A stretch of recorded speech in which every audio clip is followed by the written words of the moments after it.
Welcome to the Lacrosse Journal's Chasing the Goal podcast, your destination for all things lacrosse. I'm your host, Kyle Devitte. Across the interwebs from me, my esteemed Westwood assistant coach, co-host, Mr. Owen Hart. How we doing? Doing good. I bumped into one of my JV players recently, and I remember the season's coming up again. And I was like, I have to deal with these kids. Shit. In the time of the JV season, I age about 30 years, and then I have to use the rest of that time in the off season to just kind of decompress from dealing with all that knuckleheads. And when I see them out of the season, I'm like, oh, yep, I forgot what it was like. So yeah. There's I'm actually going to name him. There's a kid on my team that I coached for 3 years. This is Drew. Drew, that's your fault. Okay? He didn't play as a senior.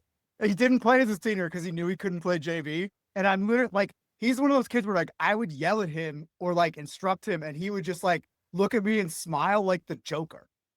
And I'm like, at one point I was like, stop practice. I was like, are you hearing what I'm saying? Do you understand me? And he's like, and I was like, okay, can you do this? And the instruction was when we went back out, don't shoot, pass. And every time he touched the ball, he shot the ball. I mean, like one of these right wing attackmen. Listen, these are my people, right? It's kind of like, it's kind of a hate crime to be like, can't do that because I literally live for that. But this kid drove me nuts, man. Like any Hopkins kid that listens to this is gonna be dying on the floor laughing because this kid gave me fits. But I totally get it. Thankfully, we are still a little farther away. Yep. And we are now in the holiday season. Yep. Yes, we are. So holiday pod, I was like, who can I bring back on that gave an absolute banger the last time he was on? And one person came to mind. Mr. Marty Bowes. How we doing, man? Hey, I'm doing well. Thanks for having me, guys. Appreciate it. Fired up to be here. Yeah, I think since the last time we talked, you're now working for Mass Youth Lacrosse, which super exciting. Can you tell me how that happened and what your role is there with that organization now? Yeah, absolutely. I think last time we talked, I was doing more of like contracting consulting work with them, and it sort of just naturally folded into a full-time position. So the title is Director of Coach and Player Education. And we are setting up kind of year-round support for really mainly coaches is what we're focusing on. But of course, that also includes, player clinics all around the state. So I work closely with some of the other staff. Shout out to Erin Brogan. She's the Director of Operations. She crushes a lot of stuff that sort of overlaps with what I'm focused on. But yeah, creating resources for coaches, both in person and online. And then, really showing up for them. We've got about a little under 4,000 coaches in our league, and about 1,000 of them get turned over every single year, and so you have about 1,000 new coaches coming in that are either coaching for the first time, coaching a new age group, coaching a gender, coach, maybe they played men's lacrosse, now they're coaching their daughter's team. And so a lot of these coaches need support, need help. And so in the season, right, the April and May months, I'm physically driving to coaches' practices to go be there with them. And then I'm sort of trying to combine that with content creation. So we'll bring a video guy and document that process to then add to our learning resource, the platform that we're creating. So that's really a main part of my job too, is to build out this learning resource for coaches and add to it and, get feedback on what coaches like or don't like. So yeah, it's been interesting, man. It's been a lot of fun. I'm obviously really blessed to do something in a field that I'm super passionate about, and obviously been in lacrosse forever. So very grateful for Mass Youth Lacrosse and what I'm able to do there. Yeah, that's awesome. I mean, we opened the podcast talking about JV and how that can be taxing. Youth is a different level that I am not ready for. And I saints, all of the youth coaches, saints, more power to you. I don't think I'm ready for that yet. But as JV coach, me and Kyle talk about sometimes where kids kind of have like the moment where we need to give them a coach at the end, like something clicks or they're doing something wrong. And I'm sure that they hardly ever happen at varsity. They happen every now and then to get a JV. And I'm sure at youth, it happens a million times a day. You just talk about some of those times where you give a kid kind of like an instruction or something, and you see it just kind of clicks, right? There's things that they're doing or they're doing something wrong, and you notice it and fix it, and it just changes drastically. You have a moment where like stuff clicks for that kid and what it is. Dude, absolutely. And what you just said really hits home as far as like, it's almost like the younger you coach, the harder it is.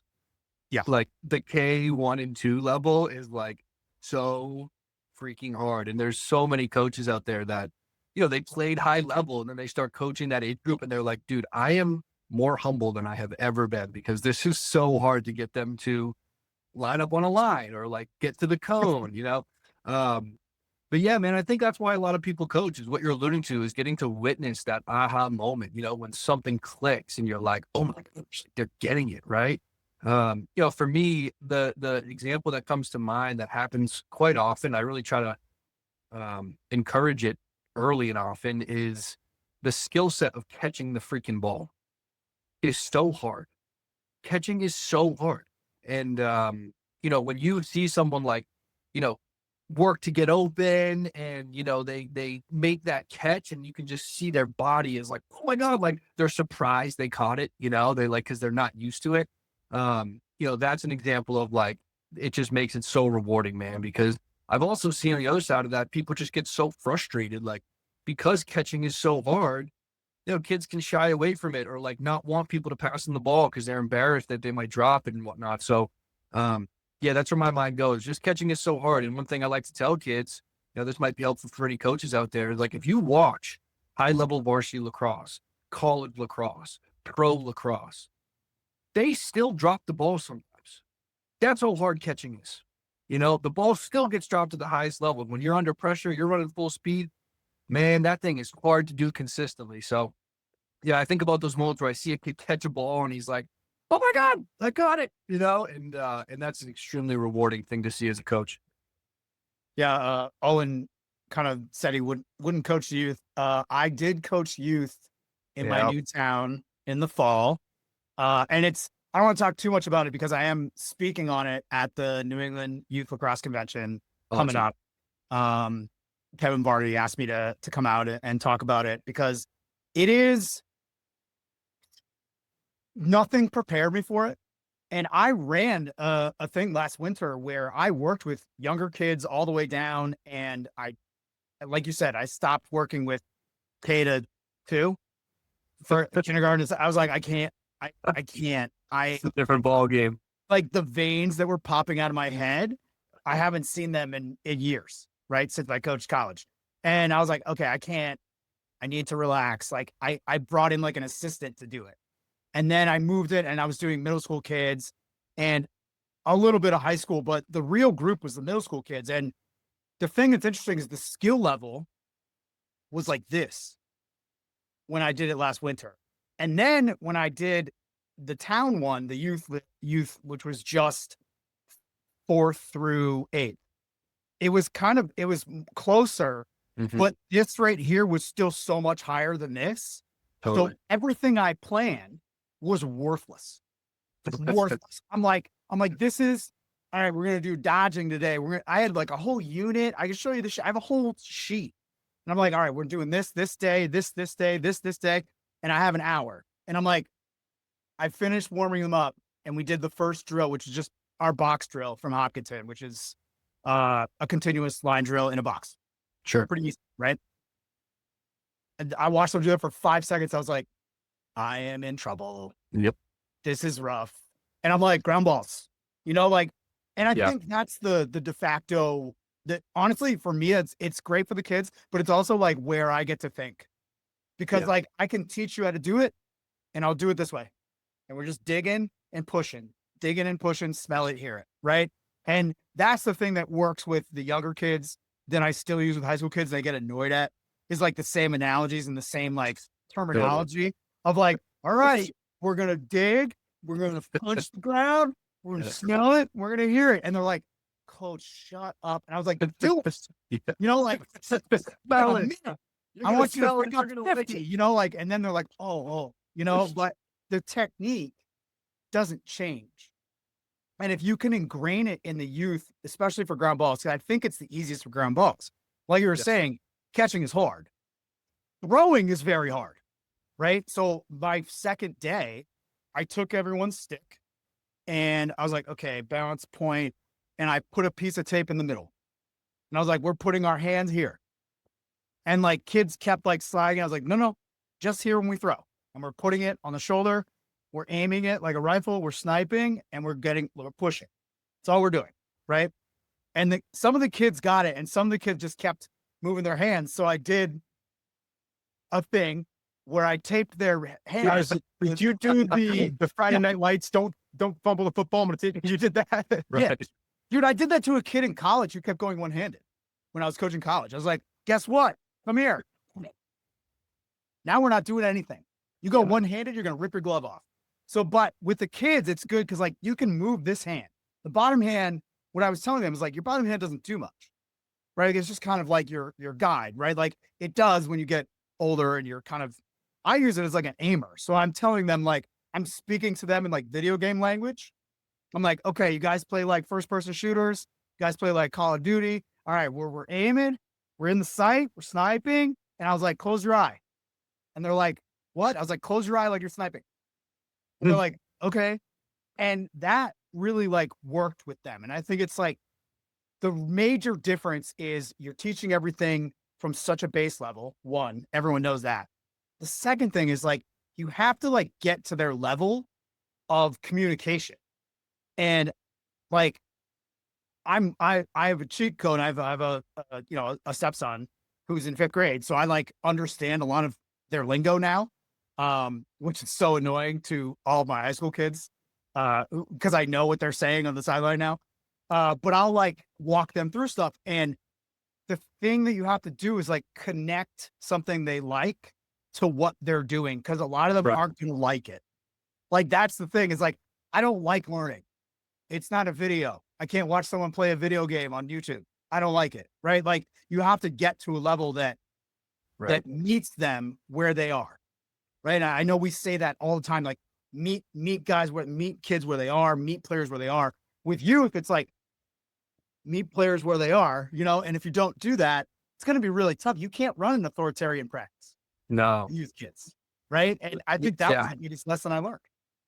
Yeah, that's huge. You said a lot right there, man. I think there's two things I would love to pull out of that. One is the first sort of comment you made about like the differentiation of skill. That is why I have a job. That is the number one challenge that youth lacrosse coaches face. And I think you even see it at the high school level too, where some kids are trying out lacrosse for the first time. But man, how challenging is it? Like you alluded to, like when you have, I want to work on this, this, and this. But then you see you've got, of your 20 kids, 5 of them are brand new. They don't know how to hold the stick. They don't know where to put their hands. And then the other, 5 or 7 on the other end of the spectrum are like rolling their eyes at like, okay, we're going to work on catching now. And they're like, coach, I don't want to do this. Like I play club lacrosse, like, and then you got everyone else in the middle, and I'm like, how do you sort of cater to everyone, And I think that's a really big part of, again, like why I feel strongly about, being able to add value to coaches, because that's never going to go away. Right. Like that's always going to be a thing. And I think, when you work with the Ks, 1s and 2s, it becomes, how can I not only differentiate, but how can I make everything feel like a game?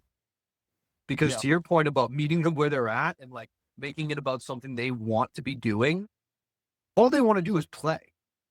And they like the idea of scrimmage. They don't really know what that means. Of course, we cannot scrimmage that much at practice, but we can play tons of games.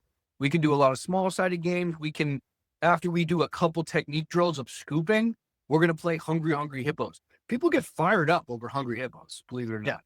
It's kind of like it's a multiple relay race. You know what I mean? And then it's like, we're doing math at the end. We're counting up how many we have, and we're shouting. And, that's the challenge with that age group, is like making everything feel like a game. But I also think that applies all the way through. If you bring it all the way up to your JV high school kid, like, when they're not excited about what we're doing, how can I, like, a game, the concept of a game will get the goosebumps going. There's no doubt about it. Is it scrimmage? No, but we're going to play a game that highlights the skill that we're working on. And I think that's one of the biggest challenges of coaching, man, is like meeting them where they're at, the differentiation of, these kids have never played before. These kids are advanced. I've got everyone else in the middle. And how can I get them excited right now? You know, it's a challenge. Speaking of challenges, you mentioned it earlier, the parents who are kind of don't really know what's going on, and then they're trying to get involved and land on Planet Lacrosse with all of us crazies and psychos, and they don't understand any of the rules and how to do it. But what advice would you give to parents trying to come in and coach their kids' teams and how they can try to learn and contribute? And like, what advice would you give to those parents trying to join up and help out? Oh, dude, so much. First off, if you're trying to coach, step onto the field and coach. If you're going to be a parent on the sideline, just observe. You know, there's been studies done that's fascinating where basically they found out parents that are the most calm on the sidelines end up giving their kids the most beneficial, experience. And they've shown, like, athletes that make it to the highest levels, professional athletes, Olympians, they have the calmest parents on the sidelines. And it's like, why is that a thing? Well, because when they're shouting, shoot, or, run or get it, every time the kid hears your voice, you're taking a decision-making moment away from them. They're hearing you. Now they have to comprehend you and analyze what's happening on the field, and I just recently recorded a podcast with a gentleman, Mark Kester, who was talking about, the ride home from the game should be the same whether we win or lose. And, it's not exactly what you asked about, but I think it's relevant because it's like so many parents want to be like, all right, what do we work on today? Like, what did the coach say? Like this, that, and the other thing. All you need to say is, I loved watching you, man. That's it. I enjoyed watching you play. To use the video game analogy, you want your kids to stop playing video games? Stand over their shoulder and be like, oh, there's a guy over there. Oh, shoot, oh, go that way. Oh, you missed this over there, right? Like, that's what we're doing when they play sports. Then we're surprised when they're like, getting burnt out or not wanting to do it anymore. So you got to find that balance. If you're a parent that really feels strongly about how things should be going on the field, sign up to be a coach, but talk to your kid about it and make sure that they're cool with it. And like, if that's a skill set that you have, we need more good coaches. We really do. But what's also interesting, and I think can be helpful for parents to like kind of humble themselves, is when I know hundreds, if not thousands of coaches, let's just say hundreds of coaches that have kids, and they talk to me about when they get to be a parent and they're on the sidelines, they don't say a word. They're just watching. So if the best coaches in the world are not coaching from the sidelines, I think parents that aren't actually coaching could take a hint and just kind of clap, yay, cheer, be there, make eye contact when they look at you. But limiting, advice giving from the sideline is actually extremely beneficial for the longevity and the enjoyment of your child's career. So that's what I would say. Yeah, the last few years, girlfriend's son has been on a travel soccer team that's really good, right? And he plays all over the field. He plays goalie, he plays all over the place. Great, he's just energetic kid, right? And there are other parents there whose kids only play soccer, and they are just this the whole time. And I'm sitting there, and she's watching me get more angry at them for talking. And at one point I like got up and she's like, no. And I was like, I'm just getting up. I have to walk away from these parents yelling at their kids. Yeah. I can't do it. Like it. And I'll be honest, at Hopkinton, we have a policy where, the first meeting we have, and I've said this on the podcast before, but I'd say to all the parents, JV, varsity, whatever, I go, I want you to hear me when I say this.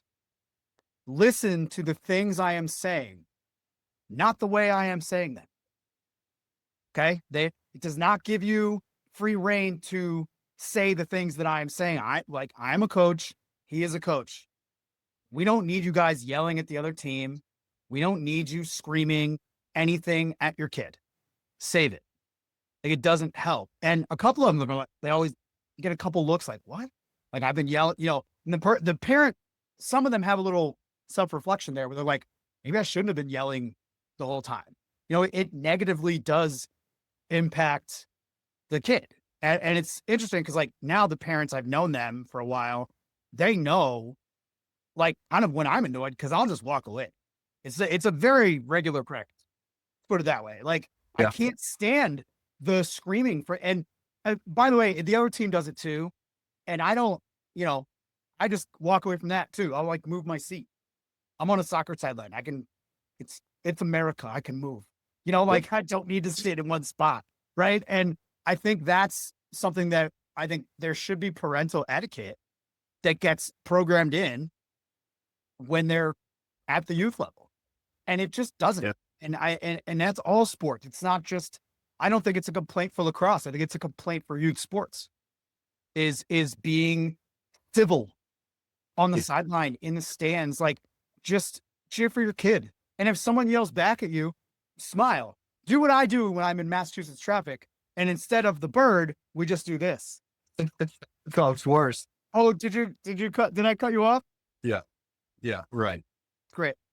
No, I think it's also, I think it alludes to the challenge of a coach's job, because you really do have to think about, okay, how can I communicate to the parents about what my standards are, what my expectations are, on game day on the sidelines, because it's a huge problem. You think about referees. We have a shortage of referees, and at the youth level, a lot of times these are high school kids. These are high school boys and girls that are giving up their time to referee youth lacrosse games, and they're getting yelled at by grown adults. It's like, it's not okay, and I there's some positive that can be pulled from it too, because ultimately what I am reading is that they care.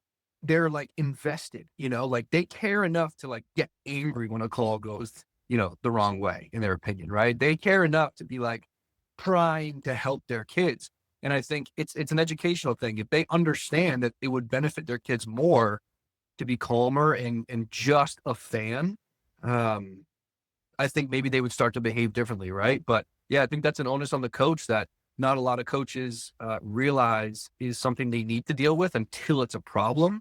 And it can be incredibly beneficial to sort of get ahead of it, like you're trying to do. Is, at the end of the first practice, the beginning of the first practice, or when everyone's there, you don't need to create a new meeting, but at the end of something, when you have all the parents there picking everyone up, or maybe it's just an email that goes out, sideline etiquette needs to be brought up. And I think that's kind of a call to action for coaches out there to avoid a headache later, is, try to get ahead of that and think about, what you can say that aligns with your values and what you're, the environment you're trying to create as a coach. That's kind of part of the job. One of the trends I'll say I've noticed in some of the sports, it's kind of lacrosse, it's in other sports, but is people get a lot of hunt happy in matchups. Like in basketball, it's 1-on-1. In lacrosse, it's dodge downhill, attack the shorties, and they're just trying to do it that. And you can kind of get away with that in high school, whatever. But in youth, it's everyone eats. Like I'm not interested in little Johnny scoring 9 goals. And even at high school level, I kind of get really, you see the stat sheet, and it's like, oh, he had 8 goals and 4 assists, and they won by 10. It's like, all right, well, why was he to do all that? And I you get really frustrated, because I think there's definitely some stories at the youth level of kind of people and coaches and whatever catering to their most biggest athletic kid, and it just ends up being detriment, turns away kids at the sport. And I don't know if you've had similar experiences with that, but that's one of my little gripes with some youth experiences I've seen, or maybe high school even. It's kind of an issue. I agree. I have, some very practical advice for coaches out there too around this topic.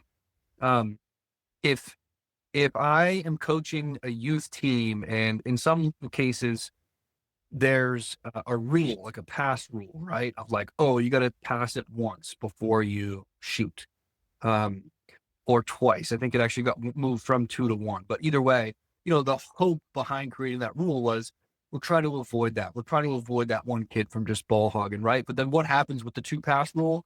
He passes it to his buddy, who passes it right back to him. And then he runs through everyone and shoots, right?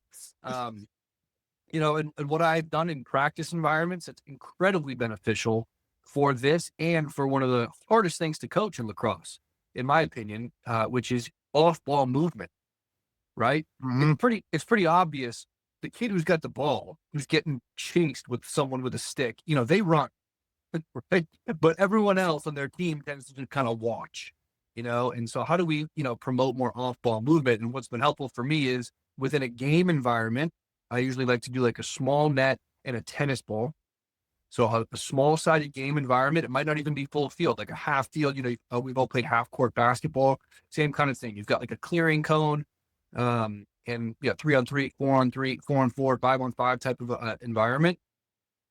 You implement a 3-second rule, right? And so if you can get the juices flowing from this in practice, you'll be able to translate it to games. So basically, all it says is, if I've got the ball on my stick, I'm going to start a 3 count.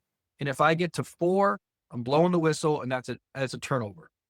And so it starts, they need to first understand, okay, I can only have the ball on my stick for 3 full seconds. It starts with the realization that it's actually more time than you realize. It's enough time to like make a dodge and scan the field and then decide what you want to do. And what I try to do is I try to simplify it for the kids. You can only do 2 things. You can pass it or you can shoot it. That's really it, right? What you ultimately end up doing with the ball. And so all I'm saying with this 3-second rule, this is kind of how I promote it to the kids, is I just want you to make that decision a little bit quicker. That's all. And so then the game starts going, and then the magic starts to happen, which is the players that don't have the ball start to realize, oh, my teammate has it. I got to get open. And then as they kind of like cut and get open, I'm like, nice cut. I start really encouraging those cuts. And, if they get to the point where their skill set allows them to catch the ball somewhat consistently, what you'll start to see is kids cutting, kids feeding, that kid that always ball hogs it, he's looking to actually make more passes, right? And I've also experimented with adding a secondary rule to this to even encourage it more, which is assisted goals are worth 2 points. So now I'm double valuing the goal. That's the irony of this, is those are actually the easiest goals to score in the real games. Is when someone cuts to get open, they catch, the goalie's not ready, quick stick finish. And so now I'm going to make that worth 2 points. So I combine the 3-second rule with this 2-point rule. And now, again, if their skill set permits, this may be later in the season, but you could get there with 1s and 2s, believe it or not, where it's like pass, shot. Like that's what we're looking for. That's what, and they can hear me explain how, that's what we're trying to do, but that's not going to stick if they just hear me say it. When they experience and they can feel like, oh, like pass, shot. I just experience what that's like to be either, on the, offensive side of that, or even, experience it from the defensive side of like how challenging it is to get the ball move side to side twice on you and then a shot. And it's like, guys, did you guys, or girls, did you experience, like, did you feel that? You guys see how it was multiple passes to a shot? Like that was awesome. And like getting hyped for stuff like that. And then, hey, if I'm a coach, I can just call a timeout and go, hey, we're doing a 3-second rule for the rest of the quarter. I don't want anyone to have the ball on their stick for more than 3 seconds, and yeah, the ref's not going to call the turnover, but you can think of some consequence, what have you, but that's been an absolute game changer because it feels like a game. It is a game, but we're really working on some foundational skills that are, in my opinion, some of the hardest to teach, like off-ball movement and unselfishness, like you're alluding to. Is like, if we're winning by 10 goals, that kid should be playing defense or whatever, right? Like that's when you start switching it up as a coach. But yeah, that's been really helpful for me. I once coached I didn't do a lot of club work historically. I want to be careful about how I say this, so I don't want to get in trouble. I was coaching a very high level team a long time ago, and they were winning 10-0 in a hybrid indoor environment, and it was halftime. And I went, all right, what are we learning from this game? And the kids just like stared back at me, and I was like, okay, so here's what we're gonna do for the second half. Ready? Everybody plays offhand, and when you shoot, trick shots only. And they're like, what? And I was like, backhands, behind the backs, around the world, between the legs, it's all you're allowed to do. And they're like, what? And I was like, yeah, and you have to play your offhand when you're on the field. And they're like, coach, we're winning 10-0. I'm like, I know that. This is how we're going to take advantage of that. That's a very rare opportunity, right? Like we're going to learn some more skills. I got fired after that. Not fired, I got moved. Sorry, got moved to another team. And the parents weren't happy.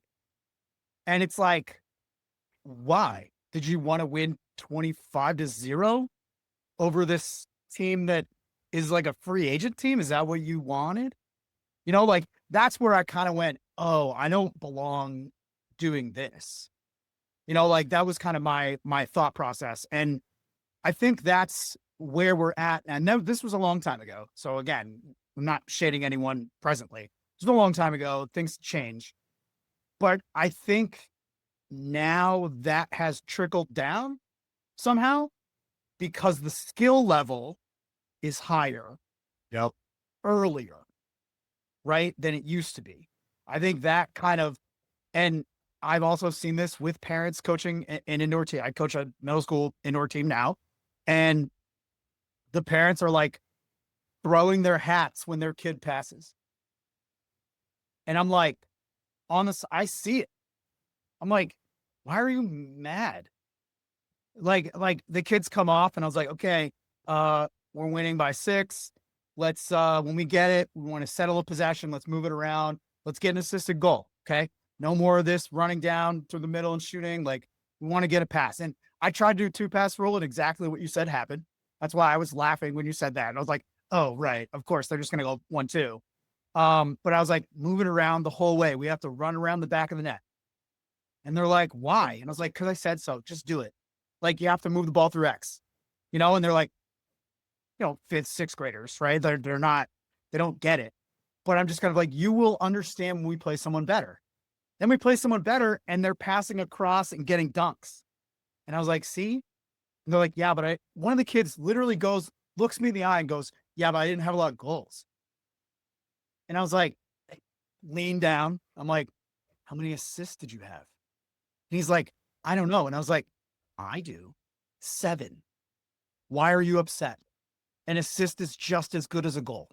And he's like, no, it's not. I'm like, yes, it is.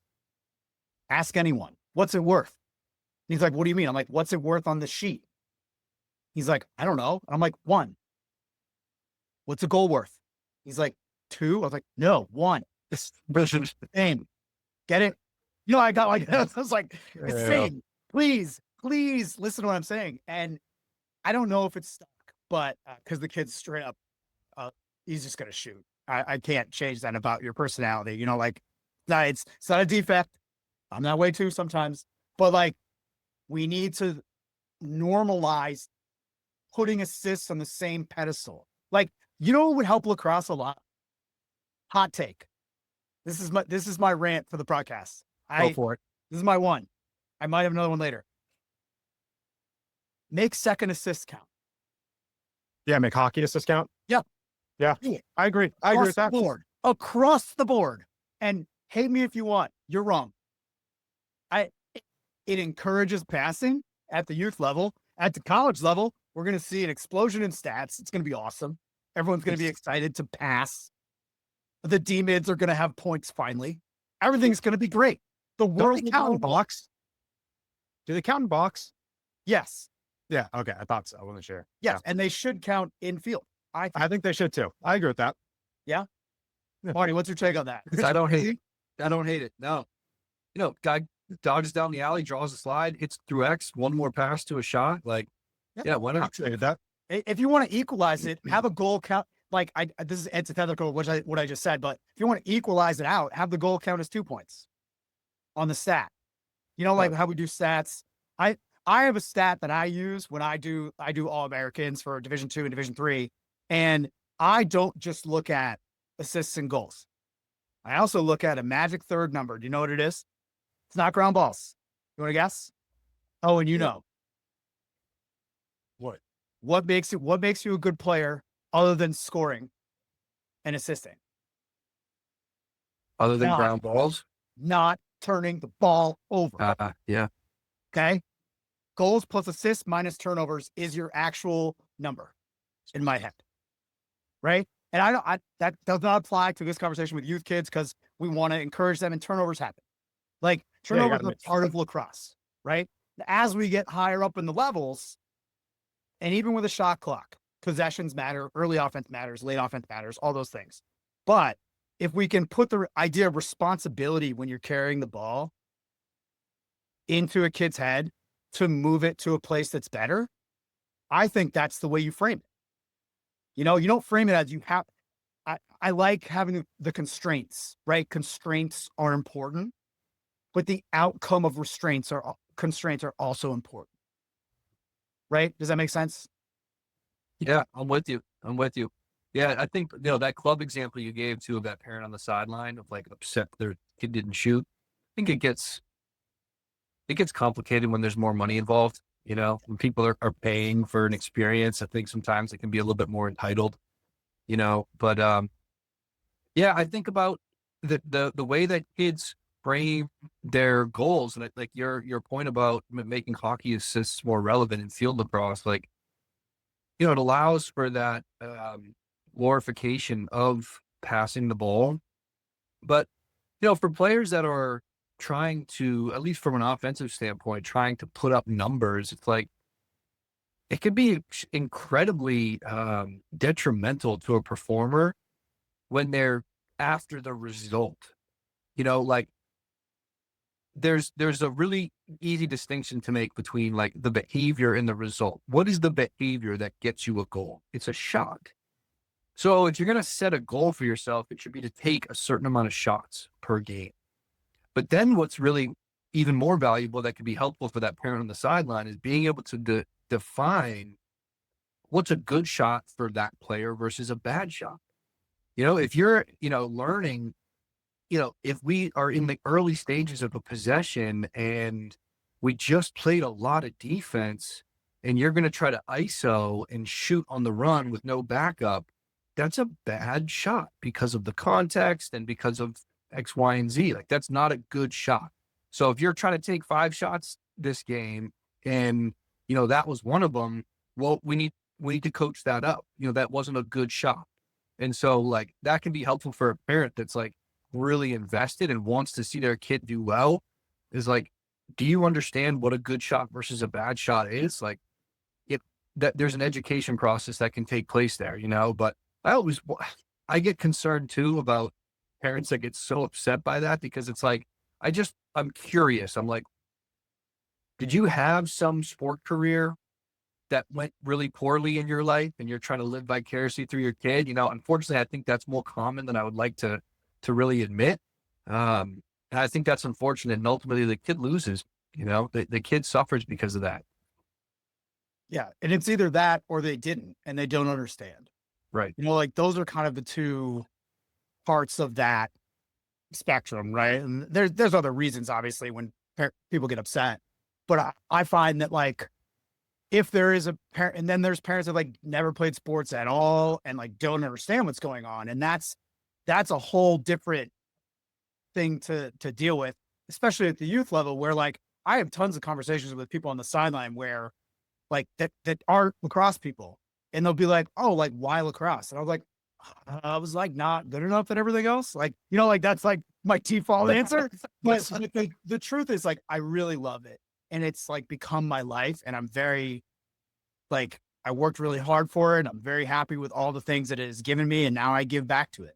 Right. Like that's kind of how I frame it. And I know that there's people that are just going to roll their eyes at that.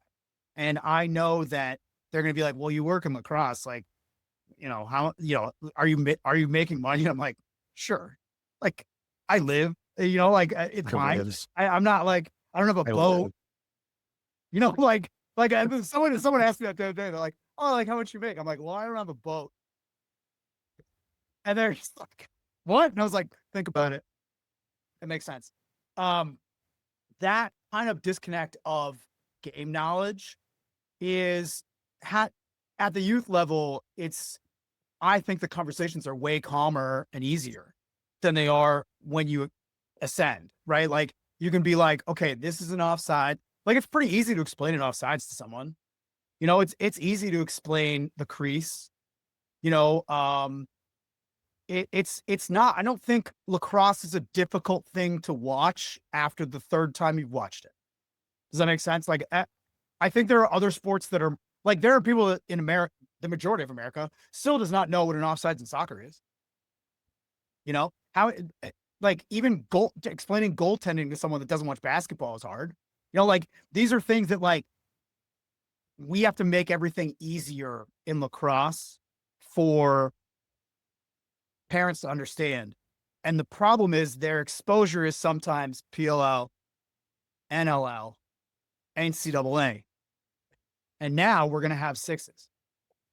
So and the fifth one, big one, women's lacrosse. Are those all the same sport? I would argue yes and no, right? Are there good things to take from each? Yes. Will one mislead you about the other? Absolutely. Yep. And the thing we have to teach, like at the youth level, is the thing that's the most important here is ground balls, catching, throwing, knowing where to be, spreading the field, playing offense, playing defense, and understanding the rules, right? Like those are your goals. It's a lot of goals. It's a lot of goals for one person, much less several parents who don't understand the sport to impart upon their child. But once you get kids that play other sports, lacrosse becomes very easy to teach, I think, regardless of the age or level. If you play basketball, if you play hockey, if you play soccer, you can learn lacrosse. That's why it's the greatest blue sport that's ever existed. We don't sell it like that because we're so, oh no, it is the greatest sport. We must champion our sport. No, dude, use it as glue. Yep. Use it as the thing that makes people like it for what it is, not putting it on a pedestal and saying it's the best ever. Because there's things about lacrosse that aren't the best. Don't hurt me in the street. But like, think about it, right? Like if we position lacrosse as what it is, not what we all want it to be, don't you think that would help? And don't you think that starts at the youth level? 100%. I mean, what an opportunity to like teach about the history of the game, what this really means. What other sport has roots like this? None. Yeah. None. And you know, it's confusing. People that like I've met in my adult life are like, oh, like you played lacrosse, you're a lacrosse guy. Like it's like, you know, how much time do you have? Right? Like there's all these different versions of lacrosse because of X, Y, and Z, and here are the different rules. But to be a lacrosse player, it requires the same skill set. It really does. As an athlete, you need the same skill set. Of course, you need to understand the different rules. I think it's also relevant too. Like we talked about the value of unselfishness and, you know, this concept of like adding the hockey assist. You know, some of the best coaches I've had, they talk about like the D midi that lift check the shooter on the other team so that the goalie made the save, so that the outlet happened, so that, you know, then the substitution happened and then 7 passes happened and then the goal. It's like that lift check was the goal. That is just as valuable. And like every single piece of the process is a part of scoring that goal. And I think that's, it's an incredibly valuable mindset that I think is true in a lot of different sports. But, you know, when coaches can embrace that and hopefully project that onto the parents, I think some of these issues that we're talking about can be resolved where like, you know, that dad on the sideline that's so pissed that his son didn't shoot. Like, are you just a golfer and a singles tennis player? Like, have you played a team sport before? You know what I mean? Like, it's everyone. You know, like the credit goes to everybody. And I think there's life lessons built into lacrosse that are really unique to it, and it's powerful. You know, I mean, what an opportunity to like share the history of the sport with a group of youth athletes. I didn't even learn the history until I was in like college. It's like, that's a little silly, you know, like the gratitude and the respect and the honoring of the game and like, you know, right? Like that, those things will make you appreciate playing and being healthy enough to play like so much more. It starts at the youth level. There's no doubt about it. Yeah. The warning with you touch on kind of like what did we learn from whatever when you're up 10-0, you know, taking stuff away from the game is a big thing. My favorite thing that you brought up was the off-ball movement aspect of kids, and they need to do that. Like, it's one of the things when I write about kids, it's one of the first things I try to do. If they really are great off-ball, I like to highlight it first and foremost, because that's the thing Because guess what? Because when college coaches are looking at you, they're looking at what you do when you don't have the ball too. And I think, Kyle, you brought up a good teaching point, is telling a kid, like, don't watch the game, watch a player, see what he does at all times. It's such a good point. Youth kids take that with you. You like really just focus on one kid or one, like in the PLL, college, whatever, and watch what they do. And one of the key moments I think is funny about this, talking about taking away the right stuff, is this was a long time ago when Klay Thompson had like 65 points in the game a couple, like 10 years ago. He took like 3 dribbles. What did he do? He moved off ball. He was coming off screens. He ran 30,000 miles that game to try to fight through everything, get open. And the takeaway from that is not, I need to shoot more threes, is I need to work hard to get open. It's taking away the right things and learning going forward. And it's a really, really hard thing to do, take away the right things and learn from experience, especially learning from wins is way harder than learning from losses. So if you're blowing kids out, it's hard to really learn from it. So they just encapsulating all of that is one of my favorite little anecdotes to bring up.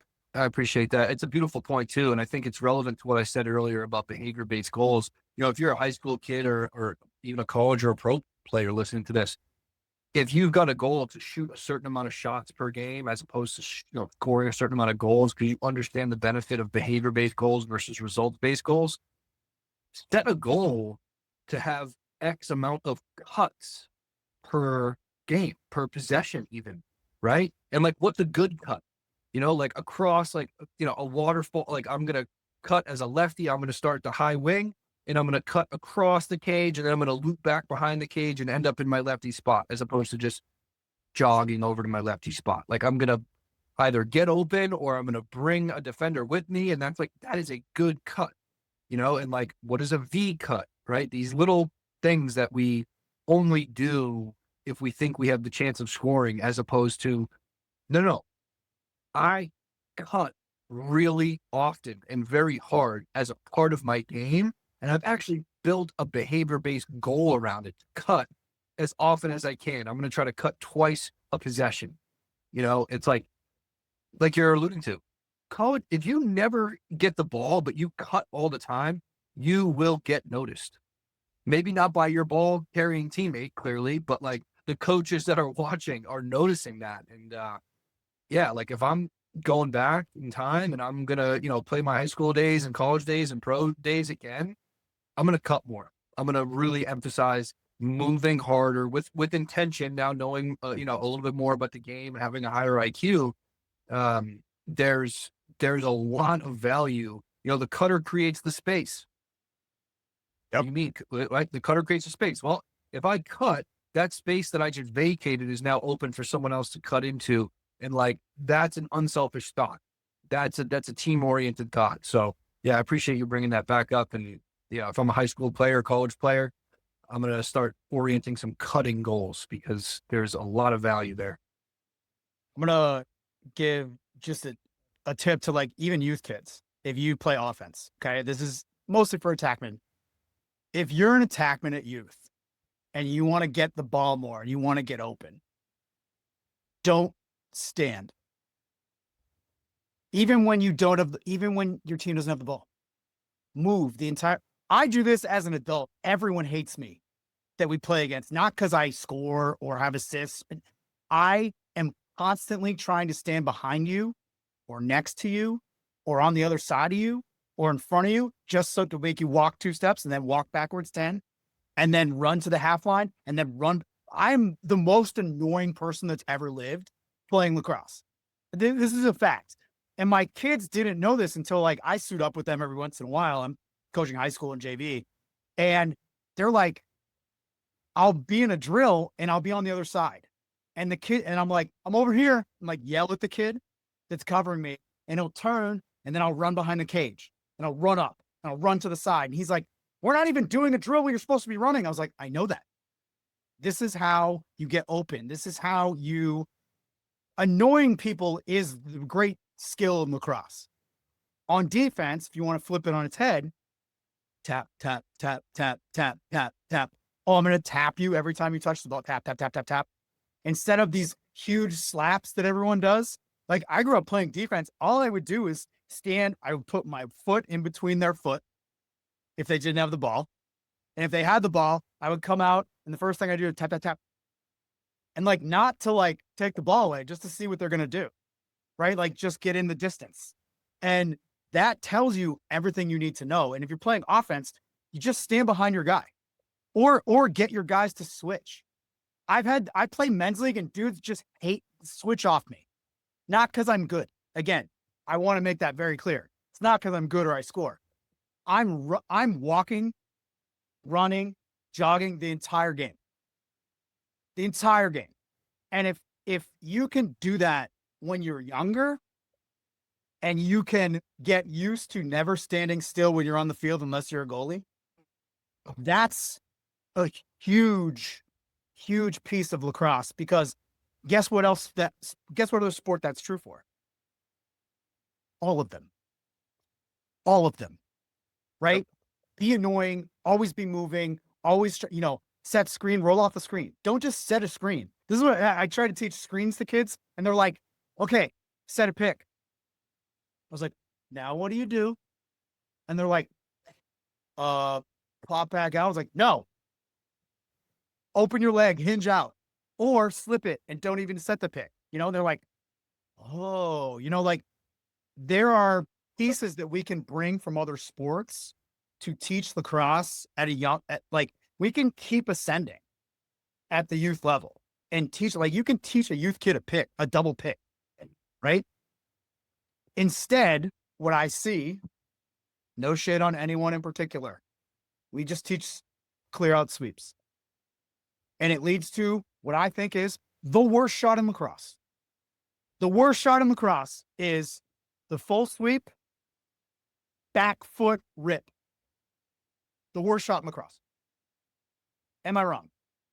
Tell me. I mean, there's worse shots, obviously, but like the one that everyone uses is clear out sweep. Yeah.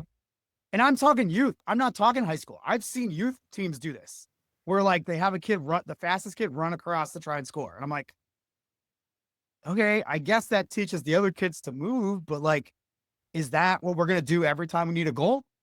Right? We should be doing what you're saying, is moving the ball and getting guys open and passing and moving the ball around the cage. Right? But instead, the easiest thing, and it's because it's easy to teach. Right? Like yeah. Am I incorrect? Being annoying is a good skill, right? Just being difficult, maybe, being difficult to cover. Yeah. Were you the kid that was pushing down people's mid-calf socks? I was wondering, pushing down socks trick. I hesitate to tell this story on the podcast, but when I played defense in high school, we played in a mud pit and a kid hit me from behind. And the next time he slipped, I slipped and fell on him and his head was in the mud. And I was like, oh, I'm slipping, faking getting up. So that's probably like the worst thing I've done, being annoying. But like, it is what it is. My best friend, actually, my best friend to this day, we played defense together at John Stark. I saw him pick up a kid's stick after the ball went and the ref turned. He picked up the kid's stick, and we used to play on this old field that's next to a softball field and like a cemetery because Henniker is very small. And he waited for the ref, picked up the kid's stick and chucked it into the softball field. And I literally was like, oh my God, no one else saw it. I just went like this and I just walked calmly to the half line. That's the wildest thing I've ever seen someone do to be annoying, because he was so mad at this kid. Oh. And he didn't even score. The kid was like talking and he's like, yeah, we do not condone throwing other people's sticks. No, don't do that. No. Although it is funny to be like, it's a good hey, closing let me see how your stick throws. And yeah, then line up. That's fun. That's fun. You can do that once. Once. Yeah. It's a nice icebreaker, I find. Any like thoughts as we kind of close this out, going into youth coaching and what MYL's kind of role is in developing players? Because no secret, I would love one of these in New Hampshire, like a nonprofit that helps actually like teach the youth a little bit more and coaching with more veracity. Yeah, we put a lot of emphasis on the coach education. We do training every single year where we require coaches to go to one of our trainings once every 2 years to be a certified coach. It's kind of built into the league, some of this like team first stuff, right? In our classic league, if you have 2 teams worth of players for a certain age group, we don't do A and B. We try to, even out those teams. And, there's obviously checks and balances with it. Not every program follows the script, and we have to try to really make sure that towns and programs are abiding by, our values in that way. Because you'll find towns that, stack teams, and it's like, no, that's not what we're trying to do here. We also have a select league where you have tryouts and the best players can play more, and there's playoffs and all that. But embedded into the town league, it's like, this is about passing it to the kid who isn't the best player to try to get the last shot in the game. This is about trying to create positive experiences for youth players. And I think for coaches that are out there listening to this, it's like, why are you doing this?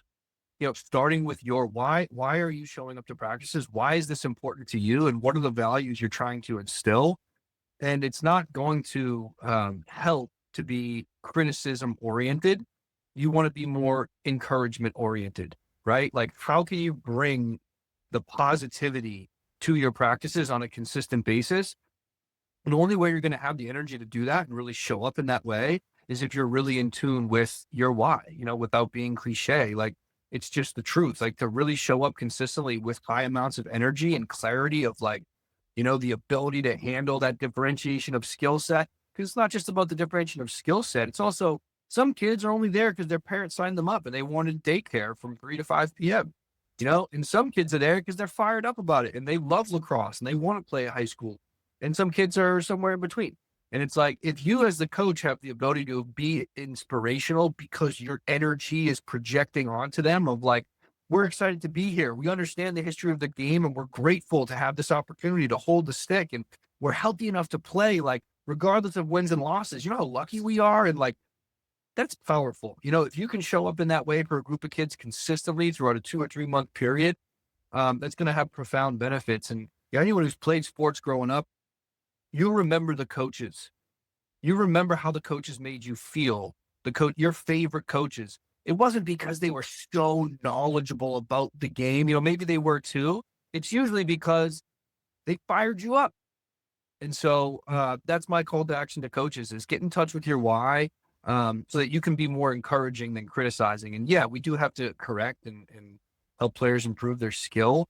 But connect before you correct, right? It's an easy thing to try to remember. And I also give shout outs to coaches, because if you're giving your time out to these kids, that's valuable in and of itself. And so, I thank you coaches out there that are listening and that are doing this work, because kids will remember. Awesome. Marty, thanks for coming on, man. And really appreciate your time. And we want to thank you again for listening to Reading Lacrosse Journals, Chasing the Goal podcast, Owen Hart and Kyle Devitte. See you next time.